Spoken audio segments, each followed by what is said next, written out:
but I have one last question for you. And Please. that is, what can the entrepreneur who is looking for funding, what can he do today to improve their chance of getting the yes from you? So how Yeah. can they improve their chance?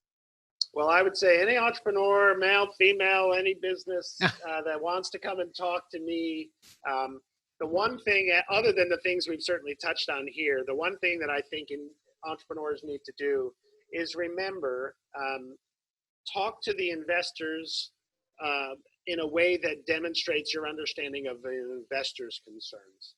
I cannot tell you how many pitch decks I get that don't have financial forecasts or discuss the exit. I'm an investor.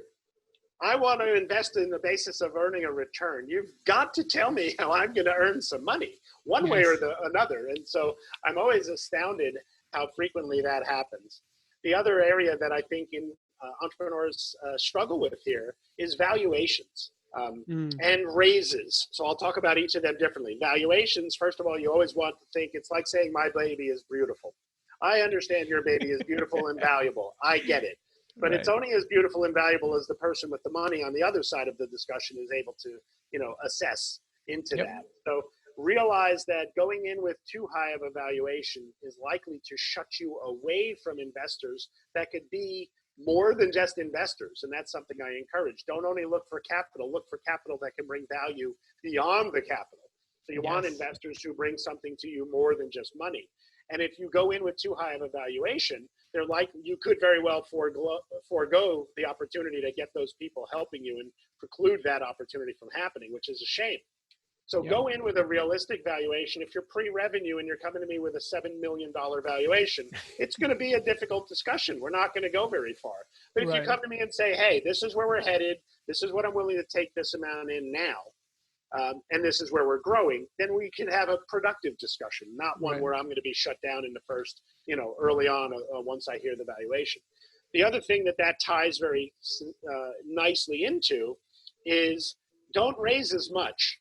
I often say bifurcate or break out your investment. If you think you need, I'm making up the number, $1.5 million to go for the next 18 to 24 months, let's say, come to me and say, I need $1.5 million to go for the next 24 months. And here's all the amazing things that $1.5 million would help us achieve, all of our use of funds and all of the kind of things the accomplishments, if you will, that we're going to knock down by having those funds at our disposal. Right. I understand you don't know us very well and you want to assess our ability to execute. So rather than getting $1.5 million for 24 months, give me $300K. And let me show you in the next 90 days that we can take out these milestones. And if we do succeed in taking down those milestones in the next 90 days with just your $300K investment, then agree that you'll help us with another tranche of investment and help me over the next, say, 12 months raise my $1.5 million that I need to get me through the next 24 months. Yes. That shows me you understand my concerns around your execution capability. It takes away the sticker shock of, well, $1.5 million is a lot of money to put in motion here. How do I kind of get a bite size? I make the analogy that if you ever have been to Costco and you're walking around on the Saturday and they turn a corner and there's someone with a box of taquitos and there's 50 taquitos in that box. Right. You're probably not going to buy the box of 50 taquitos unless they let you sample it. And if you sample it, you may say, hey, you know what? I can envision eating 50 of these taquitos because I sampled it and it tastes good. Right. So I'm going to buy the box because I got to try it. If you don't get to try it, you're going to walk right by that. You may not buy it. Yep. So similarly, entrepreneurs need to approach investors with that. Let me demonstrate for you my execution capabilities, then show you we can take out this subset of milestones in the next 90 days. But I want your commitment now that if we do, you're behind me with the next tranche of money. So I don't have to be focused on always investing. I want to focus on executing and knocking down milestones. So doing something like that is really going to demonstrate to me you understand my concerns as an investor generically, and it's going to show me that you know what's important. What's important is execution capability and knocking down productive milestones that move the business forward. Absolutely. That's what's important. And I think you touch on such a great point where, the entrepreneur, the CEO, the founder, whatever you want to call them, they need to have a clear understanding of the finances of the business, right?